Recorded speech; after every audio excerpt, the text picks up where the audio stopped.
ചില ഓർമ്മകൾ ഞാൻ നിങ്ങളുമായിട്ട് പങ്കുവെക്കാം.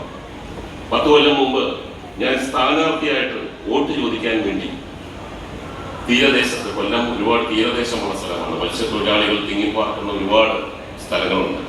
അവിടെ QSS കോളനി എന്ന് പറഞ്ഞ മത്സ്യത്തൊഴിലാളികൾ താമസിക്കുന്ന ഒരു സ്ഥലത്ത് വോട്ട് ചോദിക്കാൻ വേണ്ടി ചെന്നപ്പോൾ അവിടുത്തെ അമ്മമാർ എൻ്റെ കൈ പിടിച്ചിട്ട് പറഞ്ഞു, ഞങ്ങളുടെ വീടൊന്ന് കാണണം, ഇതൊരു ഫ്ലാറ്റാണ്, ഫ്ലാറ്റ് ഒന്ന് കാണണം. ഞാൻ പറഞ്ഞാൽ മറ്റൊരു സന്ദർഭത്തിൽ മറ്റൊരു സന്ദർഭമൊന്നുമില്ല, കൊല്ലംകാരനായ സിനിമാ നടനാണ്, മറ്റേ വേറെ കാര്യം കൊണ്ടാണ്, ഞങ്ങളുടെ ഈ വീടൊന്ന് കാണണം. അവർ നിർബന്ധിച്ചപ്പോൾ 1-2 ഫ്ലാറ്റുകളിൽ ഞാൻ കയറി നോക്കി, ഞാൻ ഞെട്ടിപ്പോയി. ഞാൻ ഏറ്റവും കൂടുതൽ സ്നേഹിക്കുന്ന എൻ്റെ സ്വന്തം കൊല്ലത്ത് അമ്മമാരും സഹോദരിമാരും ഒക്കെ ഇത്രയും മോശപ്പെട്ട ഒരു അവസ്ഥയിൽ ജീവിക്കുന്നല്ലോ എന്നുള്ള ഒരു ബോധം എനിക്കപ്പോഴാണ്, നേരിട്ട് കണ്ടപ്പോഴാണ് മനസ്സിലായത്. ഏത് നിമിഷവും ഇടിഞ്ഞു വീഴാവുന്ന ഒരു ഫ്ലാറ്റ് സമുച്ചയം, എത്രയോ കൊല്ലങ്ങൾക്ക് മുമ്പ് കെട്ടിയ ഒരു ഫ്ലാറ്റ് സമുച്ചയം തിങ്ങി നിറഞ്ഞു നിൽക്കുകയാണ് ഓരോ ഫ്ലാറ്റിലും ആൾക്കാർ. ഇതിനെന്തെങ്കിലും ചെയ്യാൻ പറ്റുമോ? ശരിക്കും മനസ്സൊന്ന് വിങ്ങി. ഞാൻ പറഞ്ഞു, ഞാനിപ്പോ സ്ഥാനാർത്ഥിയാണ്, MLA ആയാൽ എന്ത് ചെയ്യാൻ ഒക്കും അത് ഞാൻ ചെയ്തിരിക്കുന്നത്.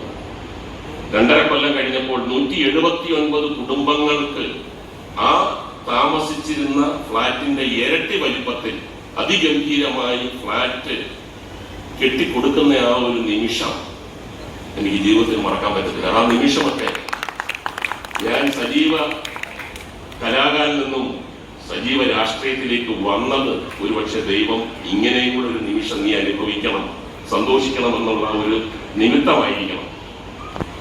അത് കഴിഞ്ഞ് MLA ആയതിനു ശേഷം കടപ്പുറത്ത് ഒരു പരിപാടിക്ക് എന്നപ്പോൾ വളരെ പ്രായം ചെന്ന ആൾക്കാർ, അമ്മമാര്, സഹോദരിമാര്, സഹോദരന്മാരെല്ലാവരും എൻ്റെ അടുത്ത് വന്നിട്ട് ഒരു പ്രത്യേക ഡയലോഗ്, സിനിമയിലൊന്നും നമ്മൾ കണ്ടിട്ടില്ല, ഒരു ഡയലോഗ്, നടക്കില്ലെന്ന് അറിയാം എന്നാലും പറയുക, കാര്യം കീഴ്വഴക്കമാണ്. ഈ ഞങ്ങൾ മാത്രമല്ല, തലമുറകളായിട്ട് ഇവിടെ ഞങ്ങൾ താമസിക്കുന്ന 1 സെന്റ് 2 സെന്റ് 3 സെന്റ് സ്ഥലങ്ങളുണ്ട്, പട്ടയമില്ല. വരുന്നവരെല്ലാം തരാമെന്ന് പറയും, പിന്നെ കാണില്ല, നടക്കത്തില്ലെന്നറിയാം. പിന്നെ അവര് CRS മറ്റേ Z മറ്റേ നിയമങ്ങളും മറ്റേ ഇതൊക്കെ എന്ന് പറഞ്ഞിട്ട് തടിതപ്പോ. ഒന്ന് ശ്രമിക്കുമോ? മനസ്സിൽ പോർന്ന കാര്യങ്ങളാണ്. 160 പേർക്ക് പട്ടയം കൊടുക്കുന്ന ഒരു ദിവസം 2 കൊല്ലം മുമ്പ് വന്നപ്പോൾ നമ്മൾ അനുഭവിച്ചു വീണ്ടും ഹൃദയത്തിൽ തൊടുന്ന വികസനം.